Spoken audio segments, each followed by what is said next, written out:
XIV, Albany Plan of Union.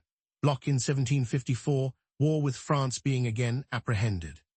The Congress of Commissioners from the different colonies was, by an order of the Lords of Trade, to be assembled at Albany, there to confer with the chiefs of the 6 nations concerning the means of defending both their country and ours.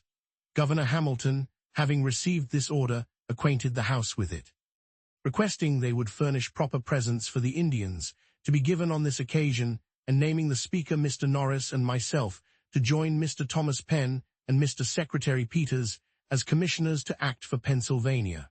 The House approved the nomination and provided the goods for the present.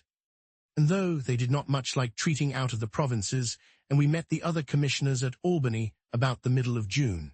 In our way thither, I projected and drew a plan for the union of all the colonies under one government, so far as might be necessary for defense and other important general purposes. As we passed through New York, I had there shown my project to Mr. James Alexander and Mr. Kennedy, 2 gentlemen of great knowledge in public affairs, and being fortified by their approbation, I ventured to lay it before the Congress. It then appeared that several of the commissioners had formed plans of the same kind. Previous question was first taken, whether a union should be established, which passed in the affirmative unanimously. A committee was then appointed, 1 member from each colony, to consider the several plans and report. Mine happened to be preferred, and with a few amendments, was accordingly reported.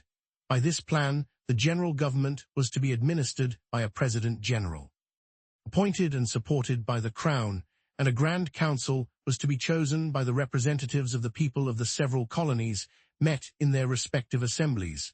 The debates upon it in Congress went on daily, hand in hand with the Indian business. Many objections and difficulties were started, but at length they were all overcome, and the plan was unanimously agreed to, and copies ordered to be transmitted to the Board of Trade and to the assemblies of the several provinces.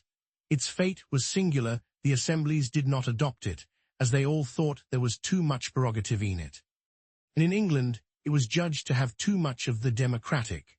The Board of Trade therefore did not approve of it, nor recommend it for the approbation of His Majesty, but another scheme was formed, supposed to answer the same purpose better, whereby the governors of the provinces, with some members of their respective councils, were to meet and order the raising of troops, building of forts, etc., and to draw on the treasury of Great Britain for the expense, which was afterwards to be refunded by an Act of Parliament laying a tax on America.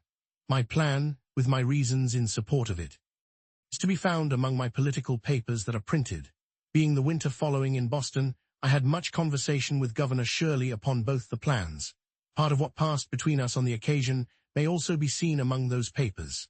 The different and contrary reasons of dislike to my plan makes me suspect that it was really the true medium, and I am still of opinion it would have been happy for both sides the water if it had been adopted. The colonies, so united, would have been sufficiently strong to have defended themselves. There would then have been no need of troops from England, of course. The subsequent pretense for taxing America and the bloody contest it occasioned would have been avoided. But such mistakes are not new. History is full of the errors of states and princes. Look round the habitable world, how few know their own good, or knowing it pursue. Those who govern, having much business on their hands, do not generally like to take the trouble of considering and carrying into execution new projects. The best public measures are therefore seldom adopted from previous wisdom, but forked by the occasion. The governor of Pennsylvania, in sending it down to the Assembly, expressed his approbation of the plan, as appearing to him to be drawn up with great clearness and strength of judgment, and therefore recommended it as well worthy of their closest and most serious attention. The House, however, by the management of a certain member, took it up when I happened to be absent, which I thought not very fair, and reprobated it without paying any attention to it at all, to my no small mortification. XV.